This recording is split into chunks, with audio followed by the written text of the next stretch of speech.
श्री कृष्णा। जय जय श्री राधे भक्तों राधा अष्टमी आ रही है, तो हम जानेंगे कि कब है राधा अष्टमी, व्रत किस दिन किस तिथि को करें, व्रत की महिमा क्या है, कि क्यों ये व्रत करना चाहिए। और जो भक्त, बहुत ध्यानपूर्वक सुनिएगा, जो भक्त पूरा दिन व्रत नहीं कर सकते हैं तो वो इस व्रत के फल को कैसे प्राप्त करें, क्या कर सकते हैं।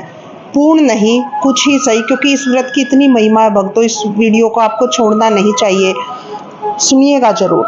व्रत की कथा क्या है, देखिए व्रत की कथा सुनने मात्र से आपके जीवन के सारे समस्त पाप नष्ट हो जाएंगे। ये मैं नहीं कह रही हूँ, मैं आपको बार बार बताती हूँ कि मैं अपने आप से या कहीं से सुन के कुछ नहीं कहती हूँ। पद्म पुराण से ली हुई ये महिमा, ये व्रत की कथा, ये जानकारी मैं आप लोगों तक पहुंचा रही हूँ भक्तों। देखिए जो शास्त्र संवत है वही धर्म है और उसी के अनुसार हमें पालन करना चाहिए। तो पद्म पुराण कहती है भक्तों कि राधा अष्टमी के व्रत की बहुत महिमा है। व्रत कैसे करें, किस दिन करें, क्या खाएं, क्या भोग लगाएं और क्या है इस व्रत की महिमा, क्यों करना चाहिए। आइए देखिए, शौनक ऋषि जो है वो सूत जी से पूछ रहे हैं, शौनकादि ऋषि हैं, वो सूत जी से पूछ रहे हैं कि गोलोक में जाने के लिए हमें क्या करना चाहिए महर्षि। इस दुस्तर संसार, इस माया से भरे हुए संसार सागर को हम पार करके ऐसा क्या करें कि हमें गोलोक की प्राप्ति हो जाए, ये बताइए, कृपा कीजिए।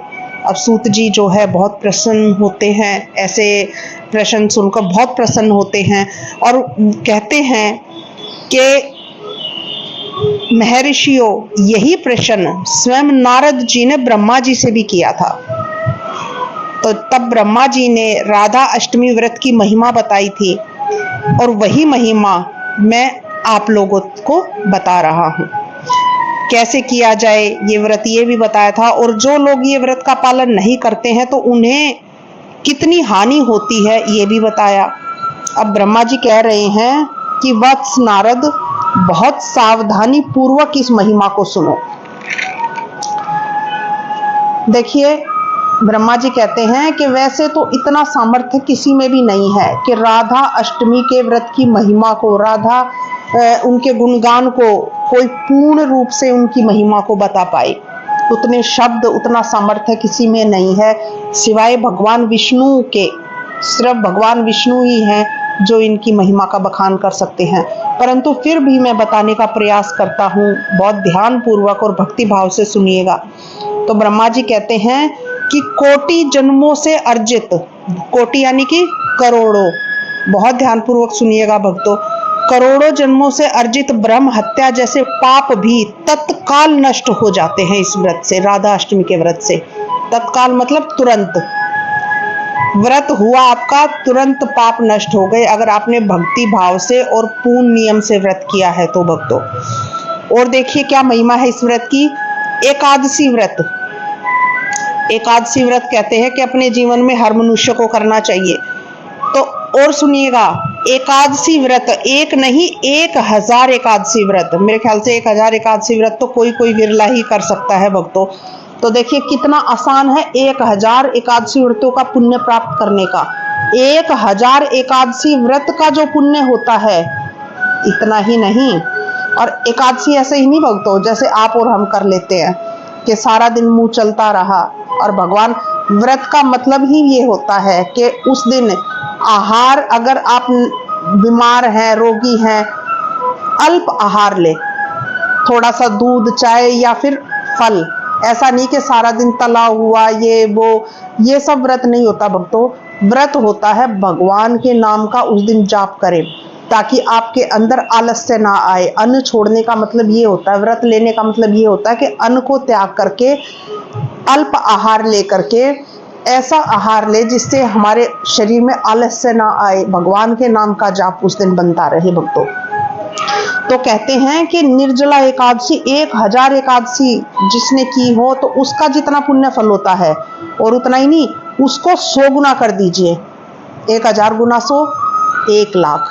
1 लाख निर्जला एकादशी का जितना पुण्य फल होता है भक्तों, वो मात्र एक राधा अष्टमी के व्रत करने से मिल जाता है।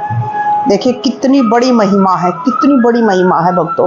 तो जो कर सकते हैं उनको छोड़ना नहीं चाहिए भक्तों।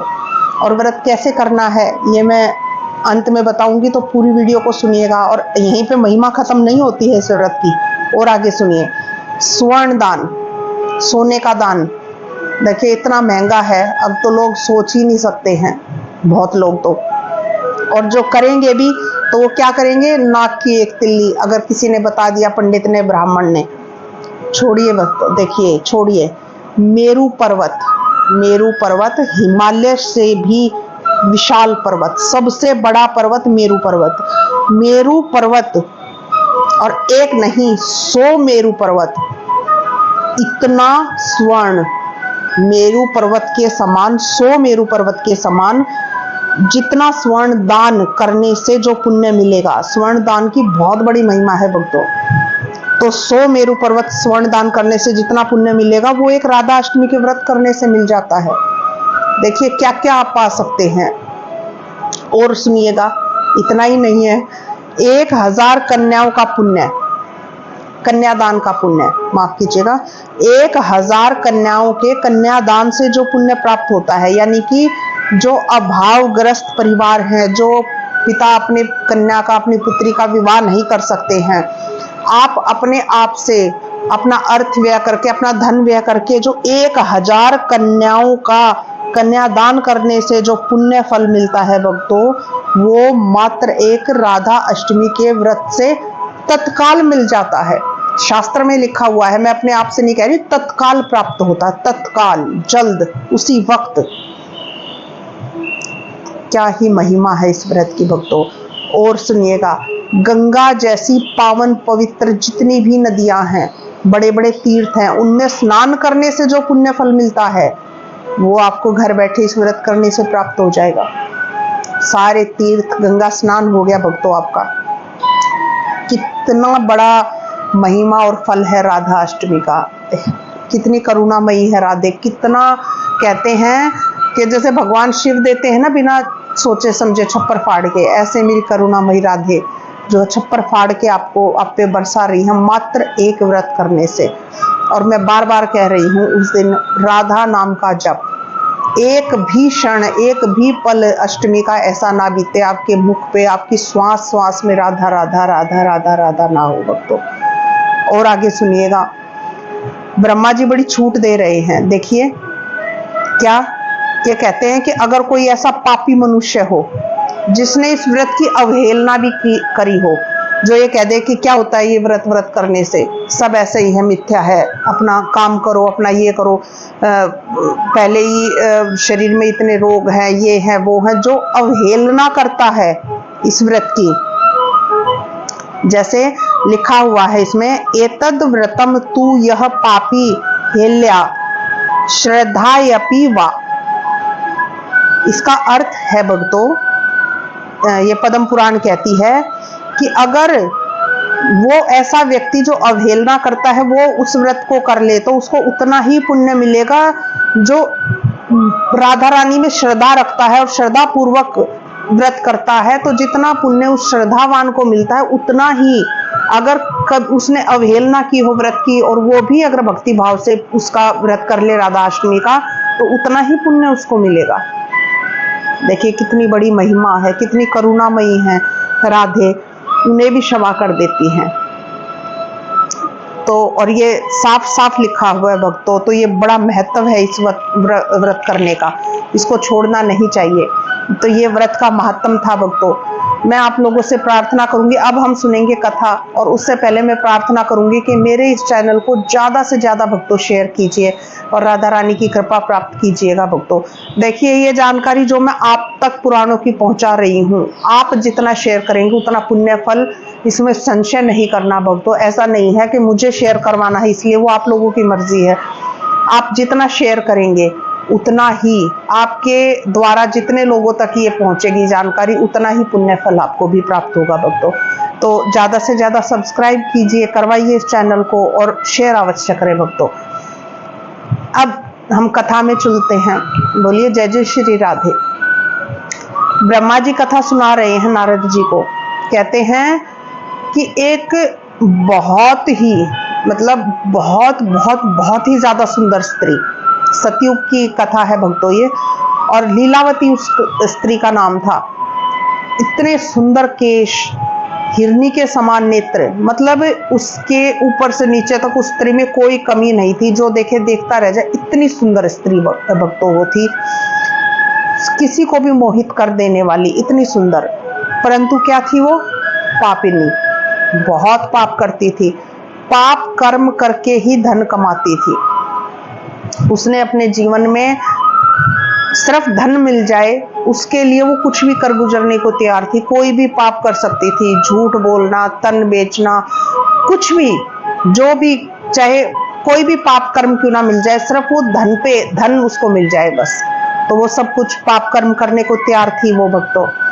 तो इसी तरह से वो जो है एक बार धन प्राप्त करने के लिए, धन कमाने की इच्छा से ही जो है वो अपने नगर से दूसरे नगर की तरफ जा रही थी। तो रास्ते में जो है उसने क्या देखा कि बहुत से सज्जन पुरुष हैं, और उन सज्जनों को जो है उसने देखा कि वो बहुत सुंदर मंदिर में राधा अष्टमी का व्रत कर रहे हैं। और क्या कर रहे हैं?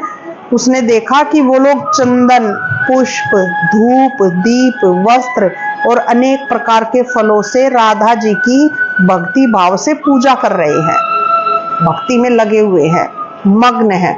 अब देखिए भक्तों, ये आपको जवाब मिल गया कि आपको राधा रानी की पूजा में क्या क्या चाहिए। आपको चंदन, पुष्प, धूप, दीप, राधा रानी के वस्त्र, उनको पंचामृत से स्नान करवा के सुंदर वस्त्र पहनाए, और फल, अनेक प्रकार के फल राधा जी को भक्ति भाव से, और भोग क्या लगाना है जो उनको विशेष पसंद है वो मैं अंत में बताऊंगी भक्तों।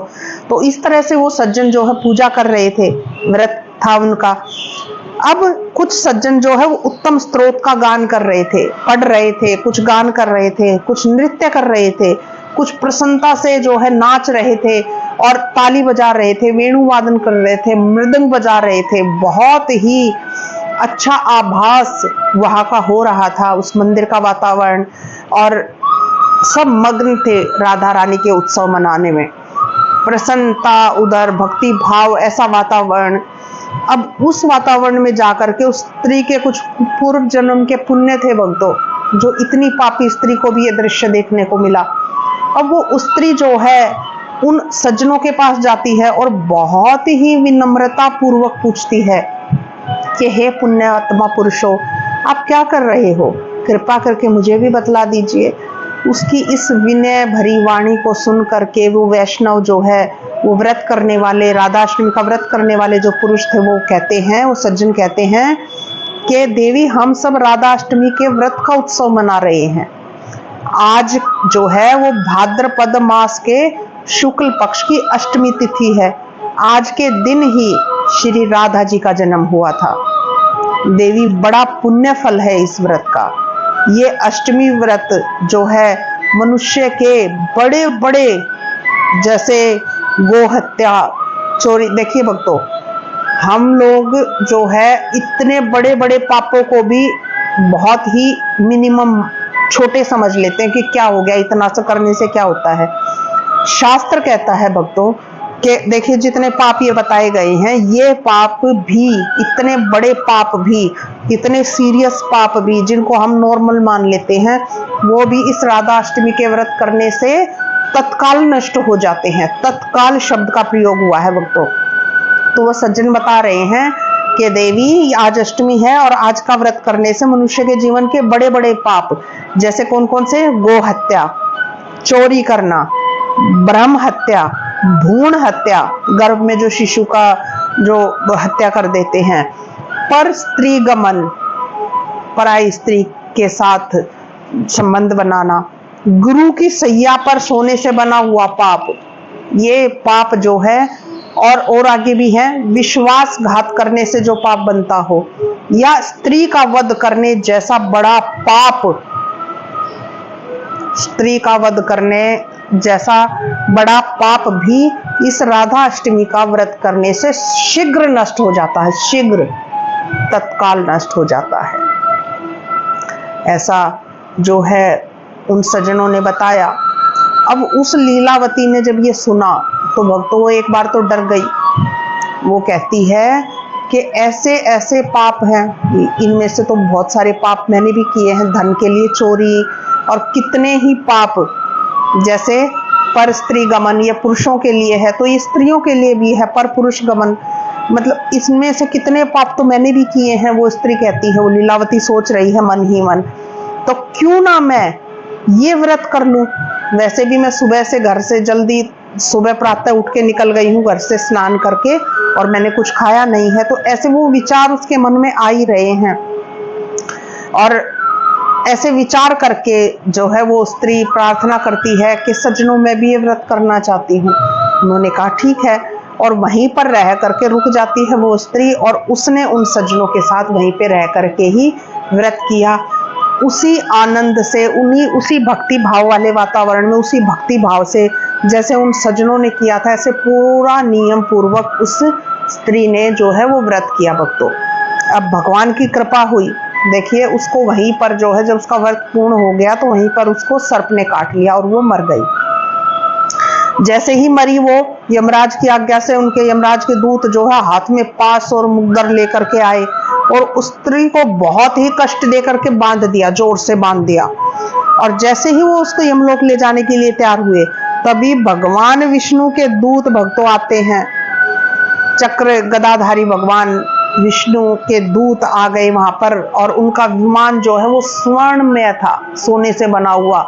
उसमें हंसराज जो है, राजहंस जुटे हुए थे, राजहंस लगे थे।